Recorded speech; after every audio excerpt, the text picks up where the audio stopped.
Hola everyone. So this is whatever day it is of my ongoing vlogging experience. So as far as preparing for my trip today, I worked a bit on learning my Spanish. So one of the things that I've been doing is doing videos trying to talk.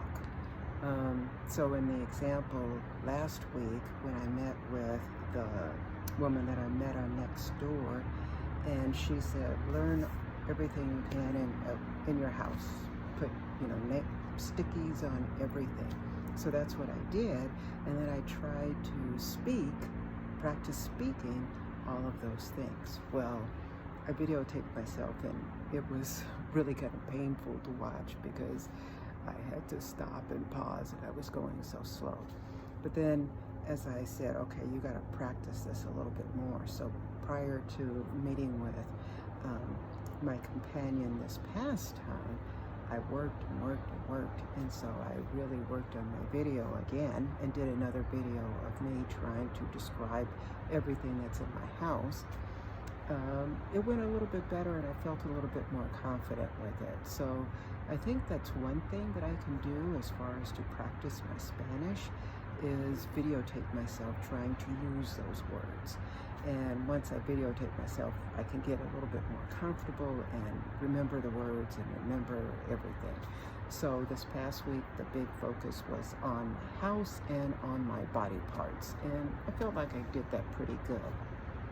I just came back from meeting with my companion, mi amiga, regarding some of the things. And so I explained a lot of it to her and tried to speak using the Spanish and making sentences, not just saying individual words, but actually making sentences. And so she was correcting me. My pronunciation I need to work on that a little bit on certain words. And then how I would phrase things was still very basic or baby-like, So I have to work on that a little bit more. But again, that's going to come with me learning more words and increasing my vocabulary. Ooh, just have to want to sneeze right there. And then I'm still reading up on the Camino and learning certain things. And in looking at, I went to my Camino guide, the first one, and they do have a website. And I think I went to that website before and it wasn't clear to me. And for whatever reason, I went to that website today and it was like, oh, I think this is what they're talking about. And I was able to click on the routes, and it does show. I mean, it may be that I need to take that book with me, but maybe not, because everything is on their website. So if I have my phone, basically I can have the guide in my phone. And that's going to be something. And I know that there's a lot of apps that are, different groups have about the Camino, so that you can use the apps. You don't have to carry a book, and that lightens the load. I also am still looking at getting certain things. Oh, and by the way, I thought that I wanted a sarong, and because this one lady, I watched her YouTube, she says that she had a sarong and she used that both as a towel, and then on one of those days where she was washing literally all of her clothes, she took the sarong and was able to wrap it and make herself a dress so that she could wash all of her clothes. So I thought, oh, that sounds wonderful. I think I should try that. And so I thought about ordering a sarong, but then I said, seems like it needs to be extra long, and is it the right size and everything else?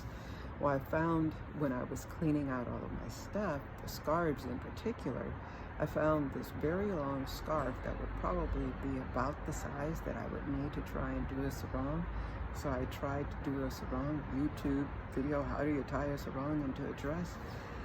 And the best I could do was a halter dress, which I don't know that I feel that comfortable in a halter dress, and didn't come necessarily that long. And so I thought, well, this is stupid, something that you think you wanted and you were actually going to go spend money on, when reality, you will never, I would never, due to my age, my size, because even though I'm much smaller, maybe you have to be a size 4 in order to do this wrong thing and not feel too self-conscious.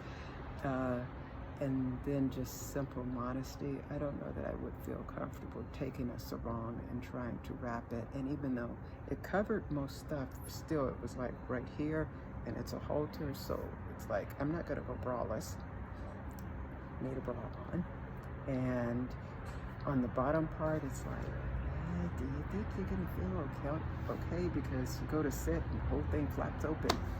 So I don't know that I would do that. So probably not gonna go with this sarong. And so that means I will just go with the towel, and probably I will try and, I saw some cute things at REI where you could just get a simple dress and just bring a simple dress that's lightweight, that thin material that will dry pretty quickly and everything else, and just go with that. So anyway, that's all that I've been doing today to try and prepare for my vieja. And I learned, let me see, viejo, vieja means old man or old woman. Vieja is a trip, you're going on a trip. And vieje is just a trip. Viajar, you're going, that's the verb, you're going on a trip. And then the other things are noun for old, depending on if it's masculine or feminine. Anyway, I'll stop right here. Talk to you later. Hasta luego, or hasta mañana.